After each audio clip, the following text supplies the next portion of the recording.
welcome to another episode of Woman Witness Podcast, The Stories at the Well.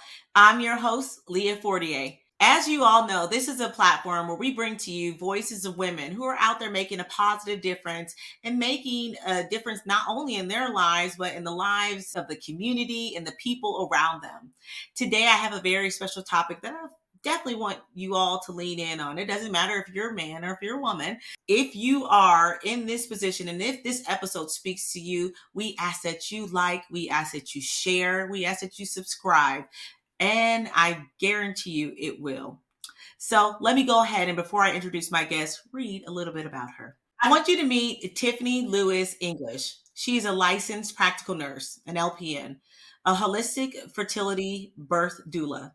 After Tiffany's diagnosis of stage 4 endometriosis and infertility, she founded Hannah's Heart Fertility a year later, drawing on the inspiration from the biblical tale Hannah, who conquered a closed womb through unwavering prayer and faith in God. Despite obstacles, Hannah went on to have many children. Tiffany's goal is to assist women in similar situations and demonstrate that there is hope beyond medical challenges. While Tiffany navigated her fertility journey, she understands the emotions of inadequacy and strives to reassure others that there is worthiness, highlighting the strength found in prayer and unity.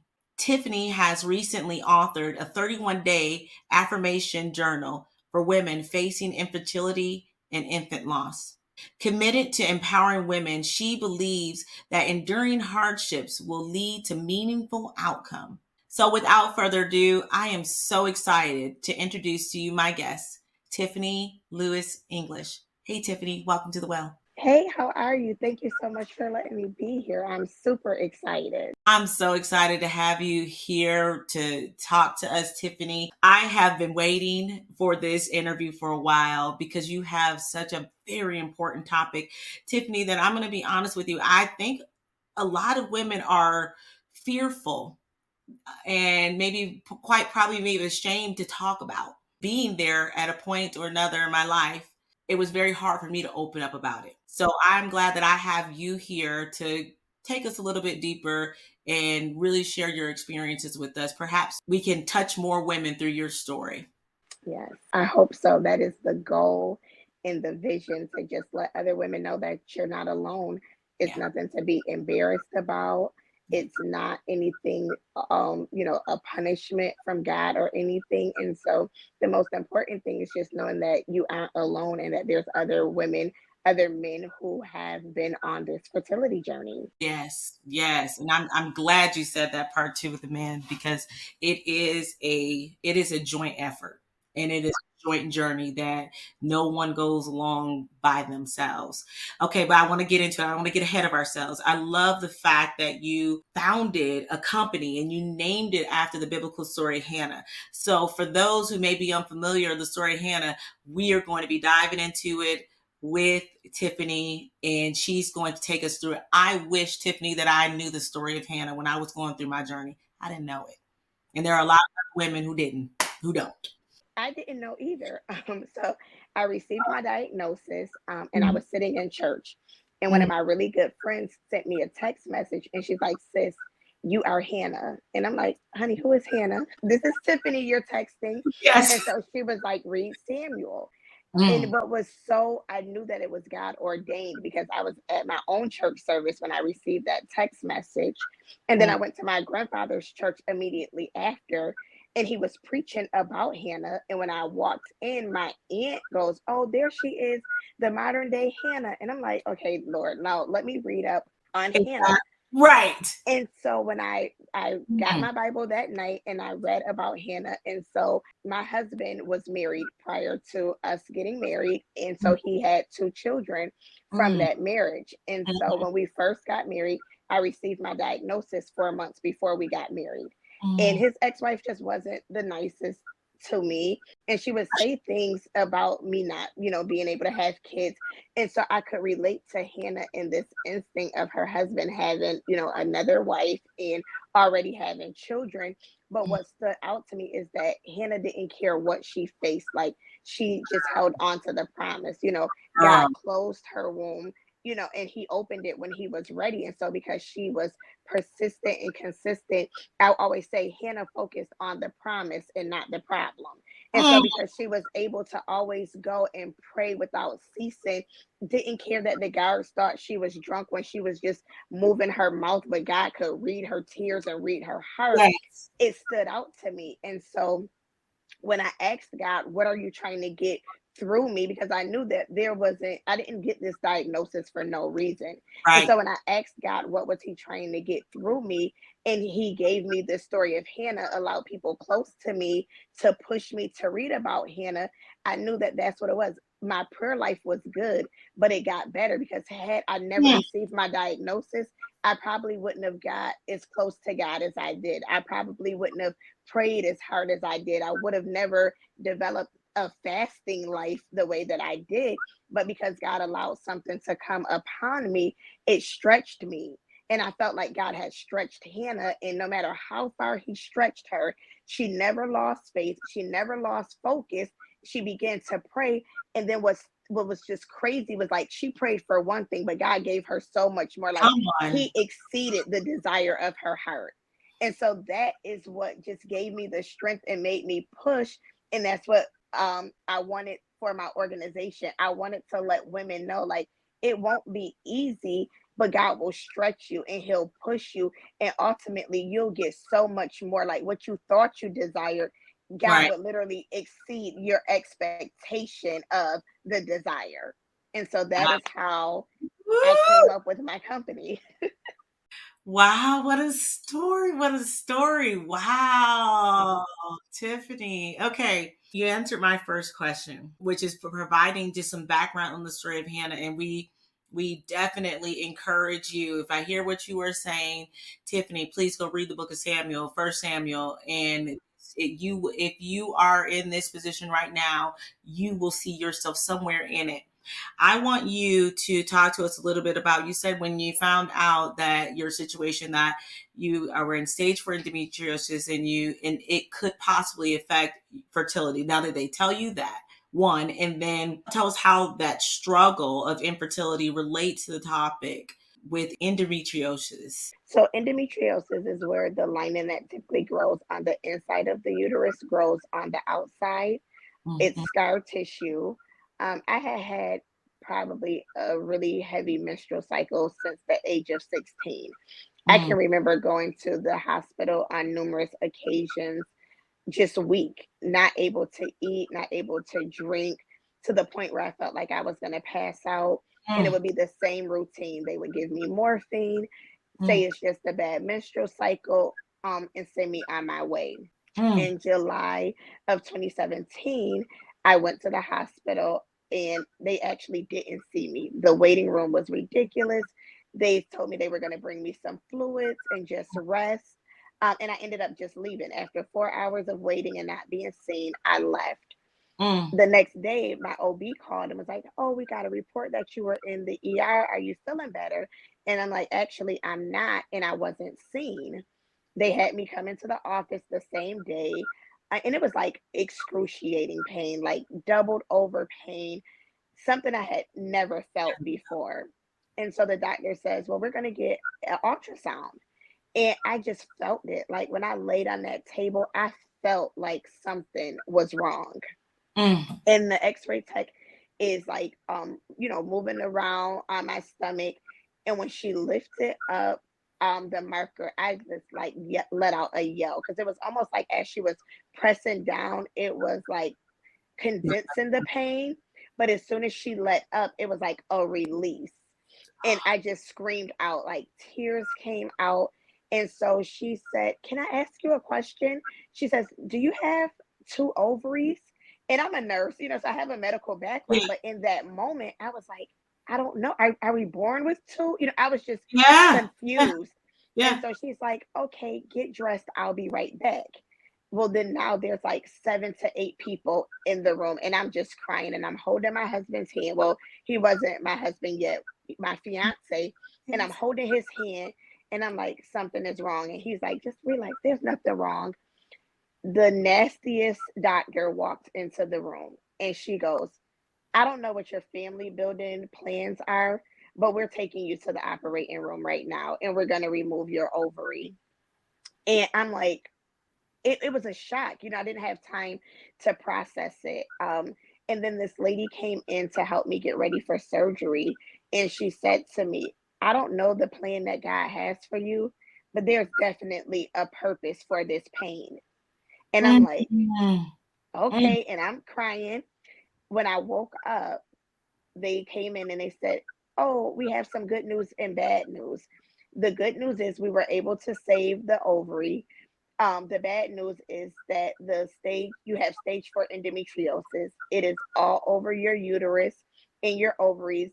That causes infertility. Here's a list of fertility specialists. Take your time. And then just walked right out of the room. And so a part of me feel like from the age of 16 up until the age of 36, going back and forth to emergency month after month and just getting pain meds and pushed out of the door to now just this drastic, you have stage 4 endometriosis. This causes infertility. Now, Here now, you go. Yeah, now what? oh my gosh. Okay, Tiffany, can I ask you something?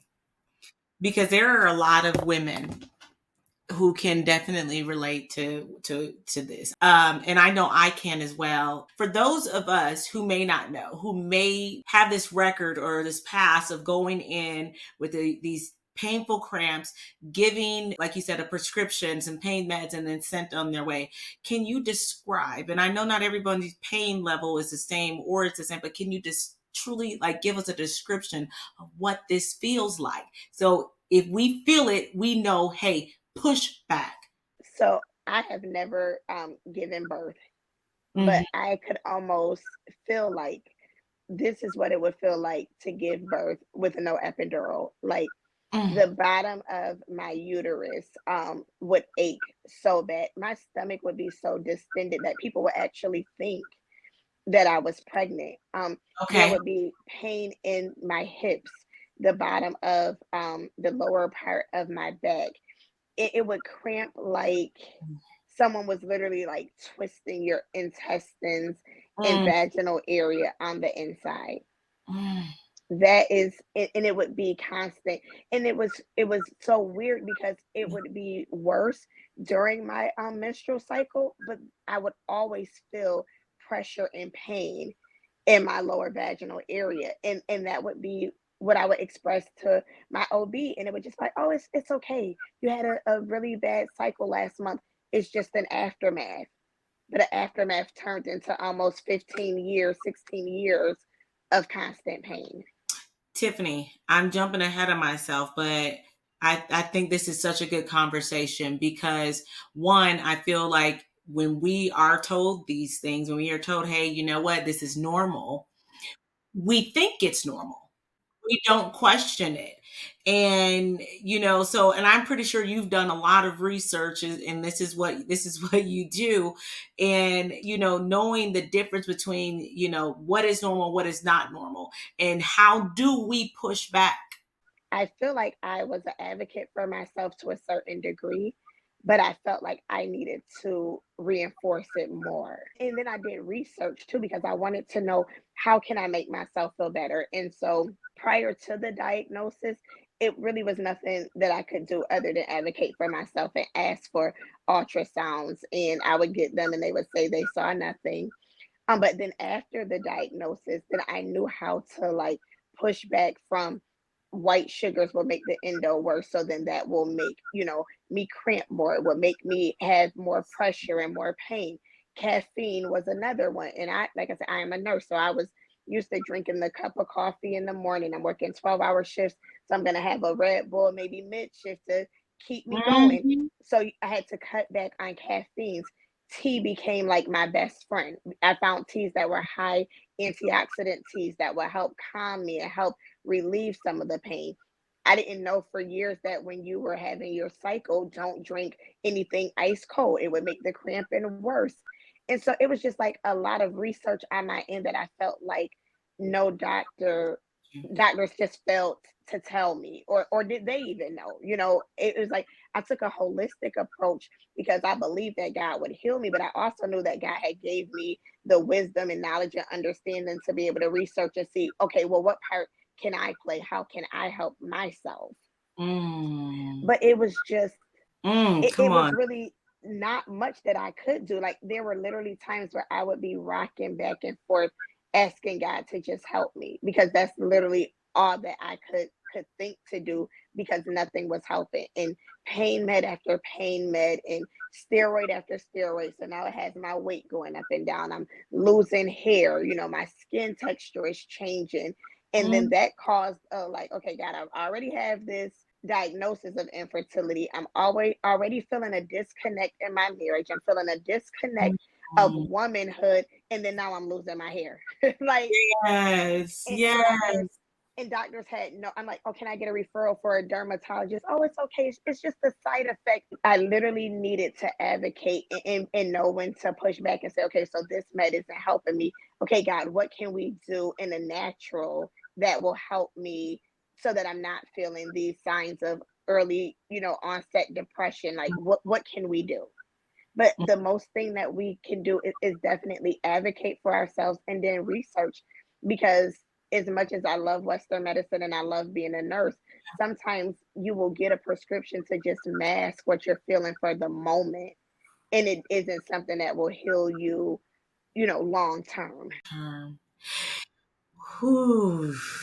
I get so passionate about this because Tiffany, just in my own little story, it took me so many years, to conceive. I couldn't understand what was going on. I couldn't understand why this was happening.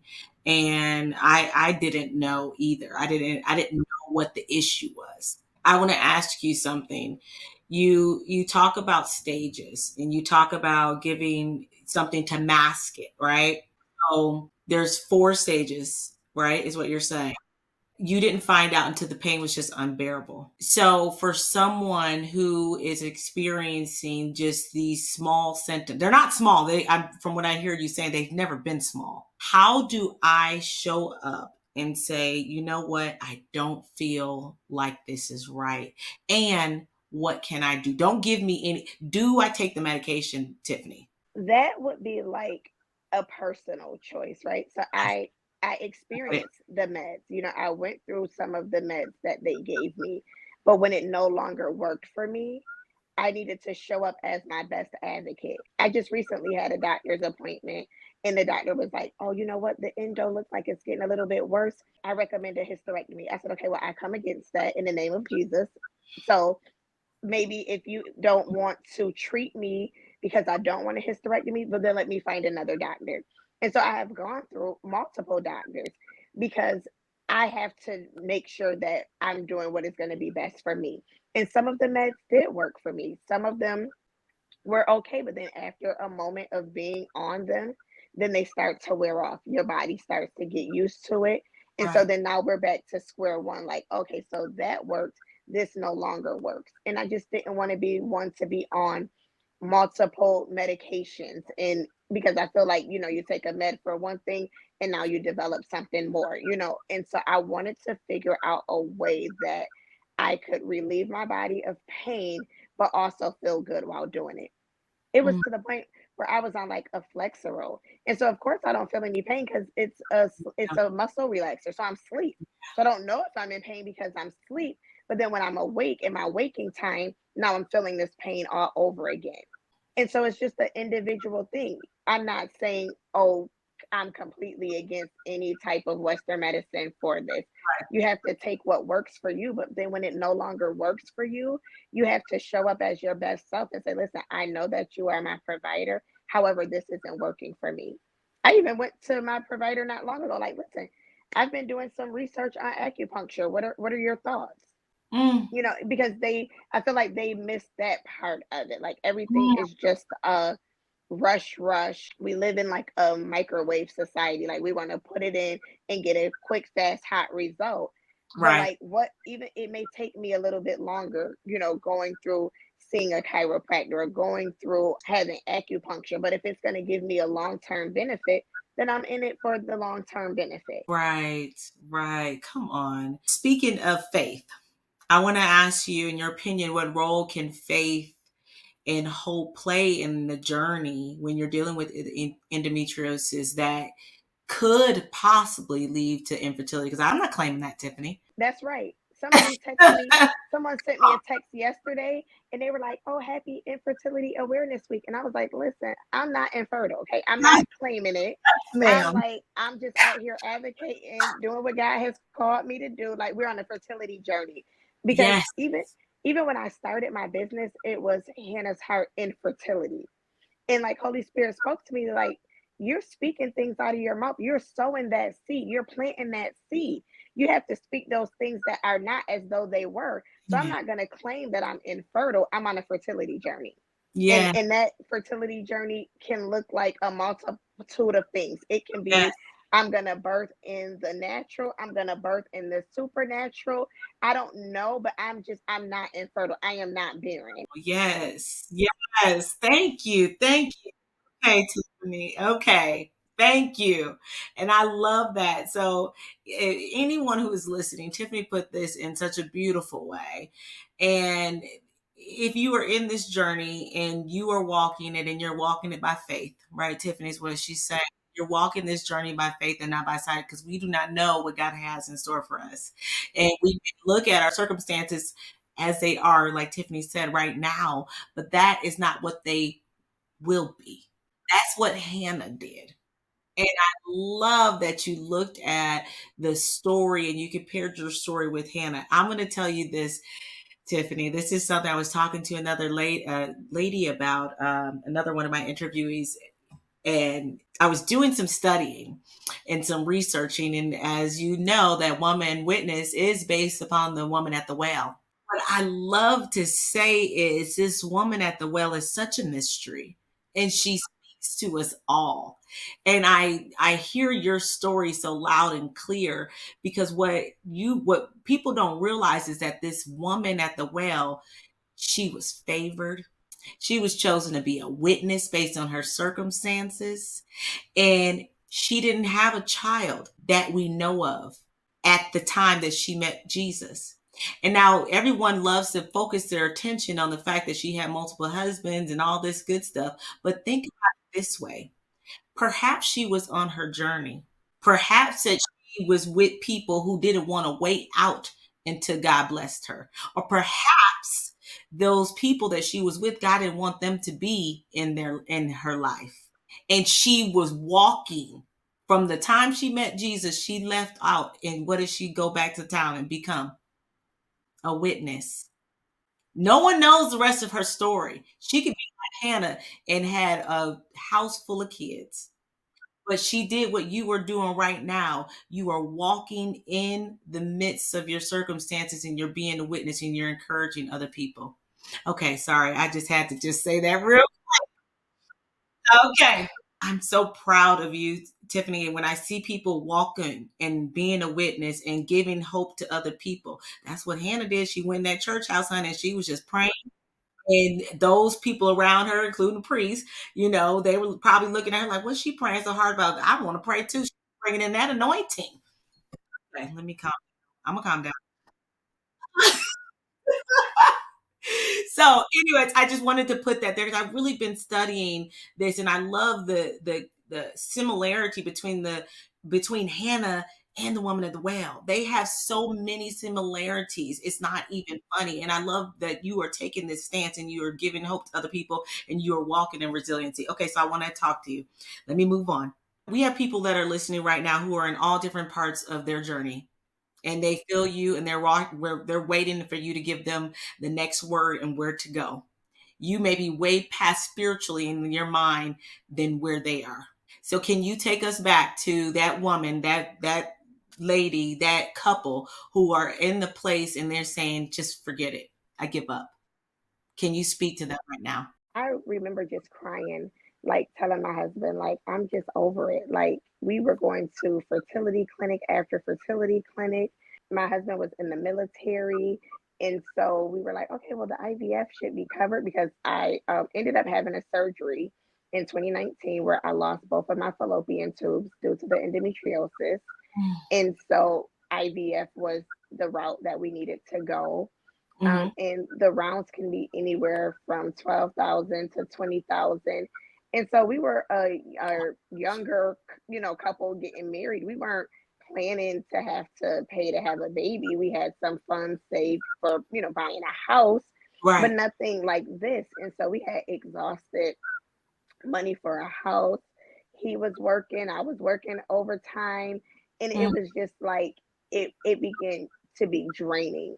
We even had a point in our marriage where I didn't want to be touched. I felt like my duty and my job as a wife and a woman was to be able to be fruitful and to multiply, give my husband, children, and I couldn't do that. And so I even went through a period where I was just like, God, I don't even know if I want to be married. Like, what is the point? What is the Mm-hmm. purpose? And Mm-hmm. my husband said to me, like, where's your faith?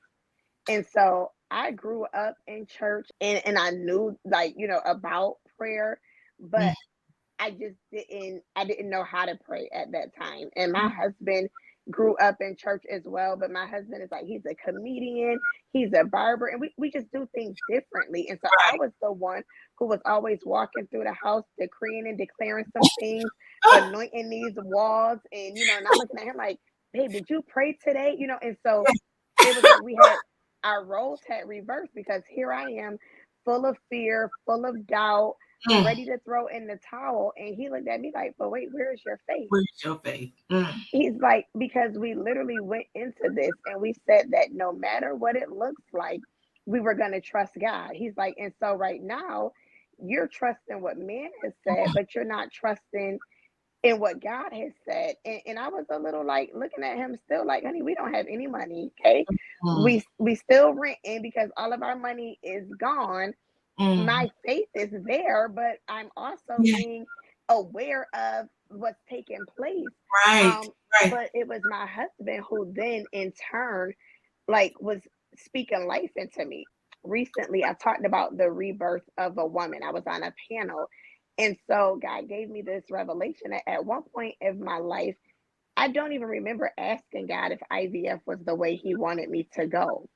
And it reminded me of Sarah when she wanted to, okay, God, you told Abraham that we were gonna, have a baby, but it's been 10 years. So now let me give, the maid servant to him. They're gonna have a baby. And that wasn't what God had for them, right? That was he said he would do it, but Sarah took it into her own hands. And so I felt like that was me at one point, right? I felt like I had taken it into my own hands doing this IVF. And then when it didn't work, right? Now I'm mad at God. I'm upset with God because you told me that I was going to be a mother and this didn't happen for me. But then when I got into my rebirthing season and I realized who Hannah was, and I saw how Hannah waited. She didn't try to figure it out. She didn't try to help God be God. And so now I'm at a point in my life where, like, God, any way you do it, whether it's I'm going to birth an actual baby or I'm going to be a spiritual midwife and help other women birth through my ministry, I trust you. And it was a point in time where I said, God kept me in a season of my life where I wasn't even talking to him. Because in my Sarah season, I didn't have anything for God. Like, God, I'm gonna help you because you're taking a little long. I'm quickly approaching 40, so we're gonna do this. But then when I got into my rebirth and into my Hannah season, it was just like, now listen, God, you gave Sarah a baby at 90. I don't want to be 90, but however you do it, I am content and I'm going to be still and I'm going to trust that all of this is a part of the plan and the purpose that you have for me. Okay, wait a minute. Girl, y'all got me in tears. I don't even know where to go right now. Hold on. Did you just name seasons? I've never heard of that. Come on. Yes, Is this in your book? it, it It not, will no, be. it Okay. will be. So everybody who's listening, if you do not know these ladies in the Bible, we encourage you to go and listen, go and read them. I will try to put it in the description below if I remember. Tiffany, please send it to me. You got to find out what season you are in. Are you in your Sarah season? Are you in your Hannah season? I need an after season. Is that the woman at the well season? The woman at the well season. Come The on. woman at the well season. Yes. Listen. You better stop. Okay, let me tell you Yes. something. I have been in the Sarah season. Mhm. Sometimes I try to slip back into the Sarah season because sometimes God is not moving fast enough. Yep. Yeah. Yeah. I think we all have been in a Sarah season. Even when we have crossed over to our Hannah season, we backslide a little bit. Like, hold on, God, let me help you. Let me come back here because you need my help. Because you answering all these other prayers. Let me help you. I'm waiting, but I'm gonna help Do you remember that one, God? I think you forgot. Oh my gosh, Tiffany, you have girl right there was such a revelation right there for me. And it actually for those of us who are, I think because we all are, what did you call it? You said in your first you started off saying you were on this panel and you were talking about the rebirth of a woman. My God, can you put that as your title? Okay, I will help you. All right. So nobody takes it because you are all over this. I can't even help it. You making me go off script. My iPad and came off. I'm all over the place. Okay, sorry y'all. Pay attention. Everybody listen right now because right now we are just Tiffany is prophesying right now. So so when you talk about rebirth of a woman, I love that so much because I think that right now in this season, this is what's happening with women. And sometimes I think people were like, "Oh, what's going on?" You know, it's women. No, I think we are rebirthing. We are rebirthing. Some of us have been in bondage for so long. Some, I mean, we forgot who we were, forgot God's promises. So there, I hear you right there. Then we the Sarah season. you. Yes. Yes. God, you need my help. Sarah Let me wanted do to help and ended up messing it all up. And that's what I felt like. I felt like these it. failed rounds of IVF, right? I wanted to assist God because I never prayed and said, God, should we move forward? Um, and then when it didn't work, I was so hurt. I was hurt on a mental level. I was hurt on a spiritual level. Like, God, like I told you, I'm available to you. I'll do whatever you want me to do. You gave me this diagnosis, and then here I am doing it, and you have not even fulfilled, your promise to me. Because it wasn't coming fast enough for me, or it wasn't coming in the way that I thought it should come. It didn't look like what I had envisioned. And so I'm trying to help God when really I just was hurting and hindering myself because now it's pushing me further and further back. Now I'm mad. Now I don't want to pray. Now I don't want to talk. Now I don't want to connect to other women who need me. Like, so now I'm going back on my word of telling you God that I was available. It was like, I'm available if you do this for me. And so God had to show me that yet and still I am God and God alone. I am the great I am, and nothing happens without me allowing it to happen. So it didn't happen because that's what how you wanted it to come. And then that's when I was able to approach my Hannah season. That I'm gonna worship you while I wait. I'm Oh, going to trust you when I feel like I can't trace you. I'm just going to pray and know that you hear me and that if it's a part of your plan for me, then you will remember me because you remembered. Anna.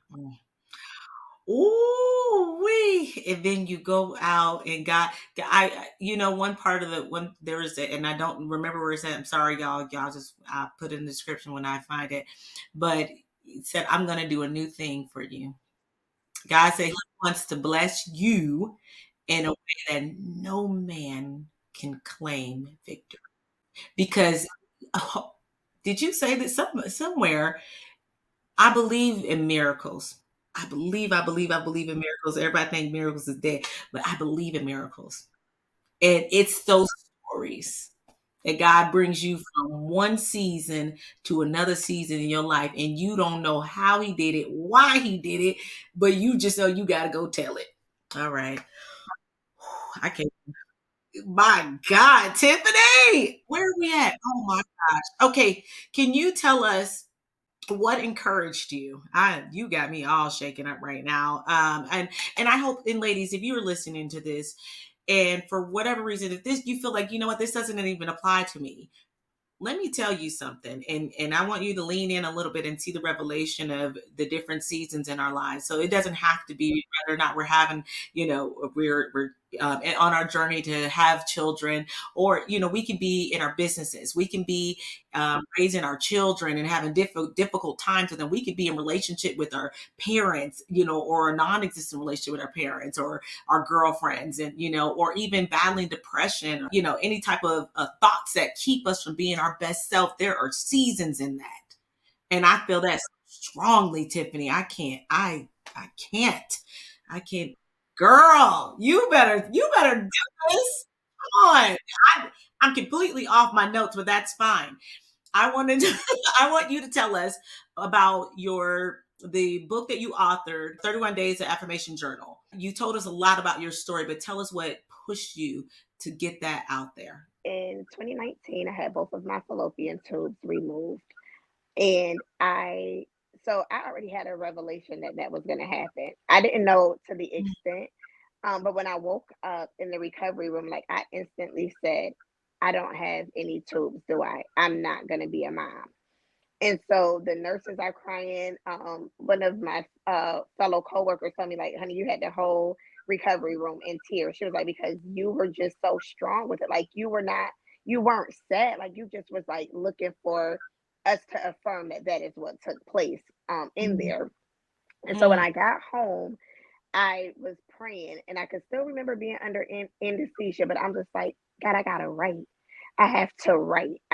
The only way I can express what I really feel is to write. And so mm, I started writing in the journal, like, infertility doesn't define me. And then it was like God was just dropping scripture to go with what I was writing. And so literally that night, I wrote in my own personal journal all of these affirmations that were allowing me, because I was like, listen, God, you says that there is, power in our tongue. We speak yeah. life and death out of our tongue. And so that's where the title Speak Life came from, because I'm like, I need to affirm a thing. I need to call you back on your word. And so I wrote all this stuff out. So my husband comes in like, you should be resting. What are you doing? I'm like, oh, I don't know. I just wrote this stuff out. Like, what am I supposed to do with it? And he was like, I don't know. And then I was like, God, what do you want me to do? And it was like literally like, you're gonna write a journal, because the same way that you're feeling right now, there's other women out there who are feeling the exact same way. And this is gonna be a tool and a guide to help them speak life. Like when they can't find the right words to say, they can pick up this journal and just speak back and affirm a thing. And so that is Mm, how I got to the point of writing the Speak Life 31-day affirmation journal. And I just knew that it takes 20 days to make or break a habit, right? And so I yes. thought that if we can speak life for 31 days after this, it's going to be a must. When those negative, fearful thoughts come in, instead of you saying, oh, I'm never going to be a mom, you can replace it with, like, God, I trust your timing this time next year. We'll find something positive to replace it with, because now you're accustomed to speaking life. And so Mm, that is how I came to write in this journal. I love it so much. For anyone who is listening right now, who do you think that this journal is for at this moment? If they need to pick it up right now, who would it be for? Honestly, I think it's for any woman who's just going through anything in her life. Yes. One of my best friends, she's never been on a fertility journey, and she purchased the journal just because she wanted to support me, and literally reached out to me and was like, I do not have any type of fertility, anything going on. She was like, but I needed this journal because, like you said, whether you're on a fertility journey or not, scripture is scripture. And so, whatever season of your life you can be it going through a season of divorce.